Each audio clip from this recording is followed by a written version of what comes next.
Good morning. Welcome to the third and final installment of our Printing Up a Storm series, where today we are going to be making one of the one of my favorite kind of prints, called a collagraph print.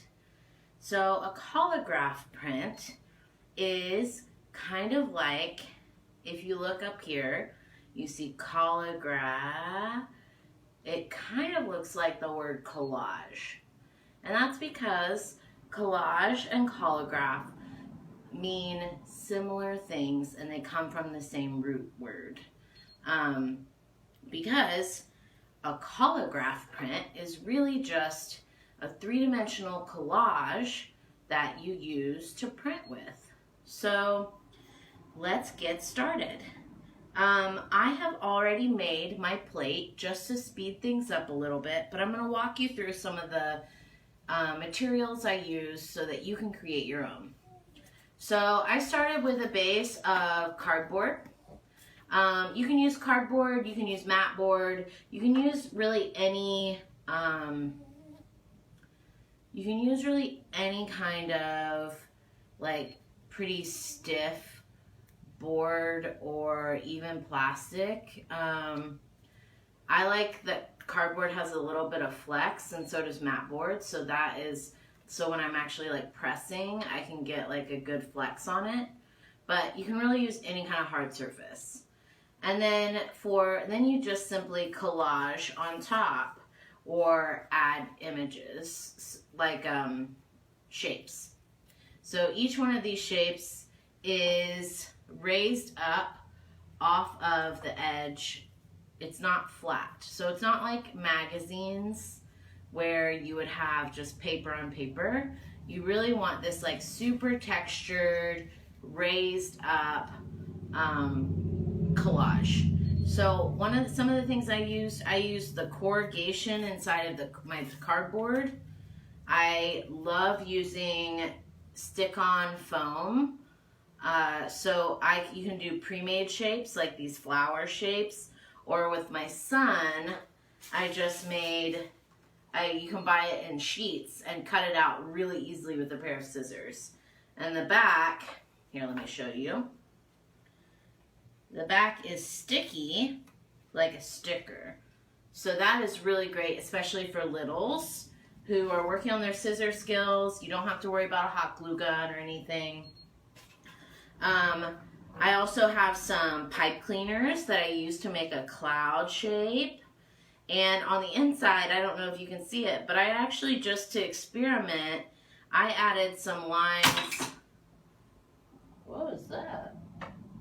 Oh, I knocked something off. But I added, with my hot glue gun, I added some lines just like in the cloud to give it some texture. And we'll see how that turns out. So you can use hot glue to make lines. You can also, I've done a lot with like yarn, where you can glue yarn into lines. You could also just shape pipe cleaners into lines.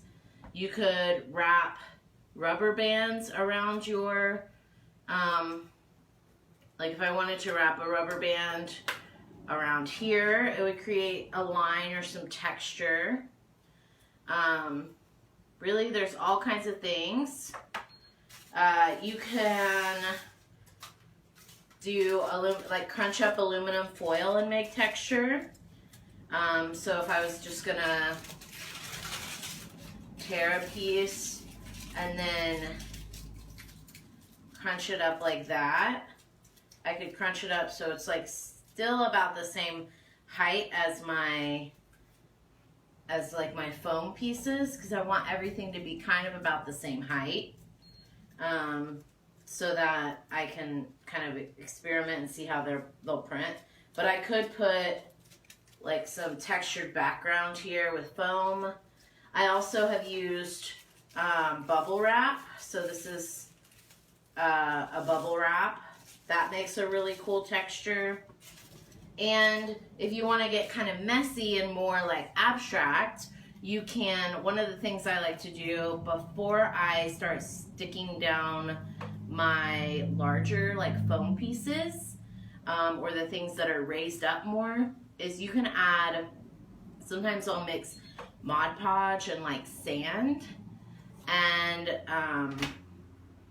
you can add, or like from a hole punch, the little pieces of like like if you hole punch some confetti or something, and you can just paint on the sand or confetti on your whole background before, and then let it dry before you add any of your thicker things. And sometimes when you print that, it will, when you press, you get like a more of a background texture, instead of when you see, when we print this will probably stay the color of my paper. When you print with some textured like sand or something on the background, you get kind of it's like a speckled texture. That's really nice. So once you have your plate complete, and the best thing about these is you can make so many, because it's literally just cardboard and a few materials. If you want to print multiples, like a lot of times you want to do with prints, you want to preserve your plate. So one of the things that I recommend doing is, if you have Mod Podge or like a water resistant sealer, you can paint the whole thing with the sealer on the front, sides, and back, especially if you're using cardboard, because you don't want the paint to like soak in with the cardboard if you're doing multiples. If you want to use this or keep this to use again. I'm just going to show you. So I didn't actually paint Mod Podge on this beforehand. So let's get started. I've got my printing paper, and I'm going to use this black tempera paint again. For some reason, I've just been really feeling the black paint or white paint with the colored background. You could do any color you want. I'm using washable tempera. You could also use acrylic, or you could use ink if you want to get some like block printing ink. So I'm just trying to keep it easy peasy.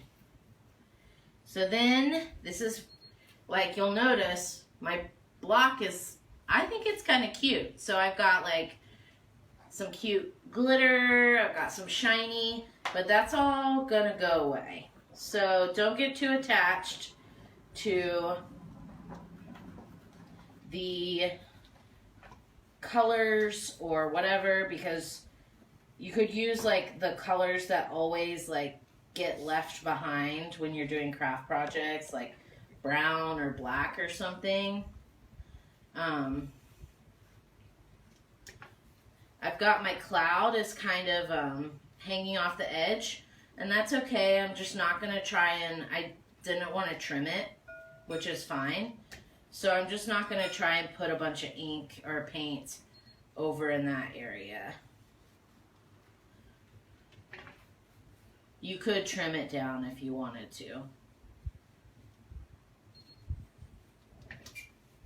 So, especially for this first print, I'm kind of making sure that a lot of my textures, like especially I'm looking at this pipe cleaner texture, I want to make sure it's got plenty of paint on it so that it will print the first time. With these, I could say I could probably get like several prints from one, but if you wanted without, I could probably get several prints without like having to worry about sealing it. But over time, it will degrade if you don't seal it. So if that's something that you want to hold on to, you'll definitely want to seal it. Okay, so we'll just see what this does. I'm not sure. Obviously I waited until I was on camera to print it, because you can see there was no paint on it before. So I'm just gonna kind of put it right in the middle of my paper. and then press. You can do like a book on top and then press with the book. You can use your hands. I like to keep firm, try and keep even pressure. So like, no, I don't like to bang. Just nice, even, easy pressure. I like to use like the palm of my hand and press because that covers a lot of area at once. And then I know like kind of over here I've got some hot glue, that hot glue, so I'm going to press a little bit down extra on there to see what happens. So you can see for my first go around, my sun printed really well. Remember, that was the plain foam. You can see the texture in some of the flowers. And I don't really see a lot of the hot glue, but I do see this nice, like, fluffy, soft area here where my cloud was. So I could let this dry and then go back in with some color if I wanted to. Sometimes your first print really isn't the best print because you are just getting your plate kind of saturated and like covered for the first time. So like, I'm going to try it one more time just to kind of see. And then at this point, especially, you could let it dry and then go back and add more. If you don't like the way it looks the first time, you could just let it dry and then add more detail for the next times.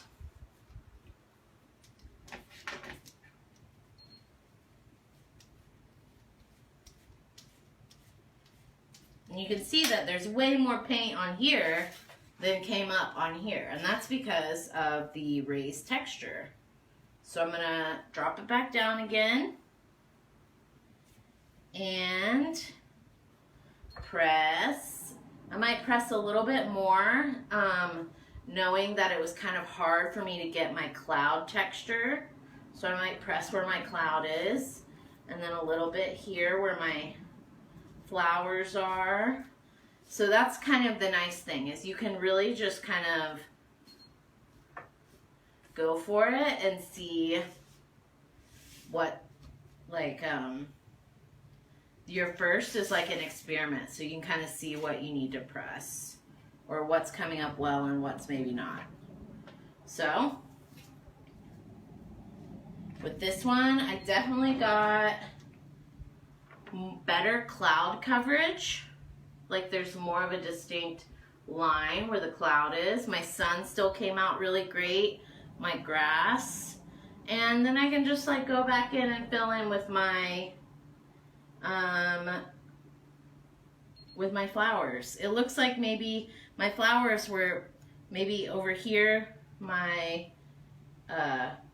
pipe cleaners were a little taller than my flowers, so the part that was close to my pipe cleaners isn't showing up as well. Just like perhaps the cardboard texture is a little slightly taller than my flower here as well. So it's kind of making it hard to print. But these are really fun prints. You can make a ton of them really quickly, and I hope you have fun making them. Next week we'll kick off a new series. This series is all about different kinds of really fun hats.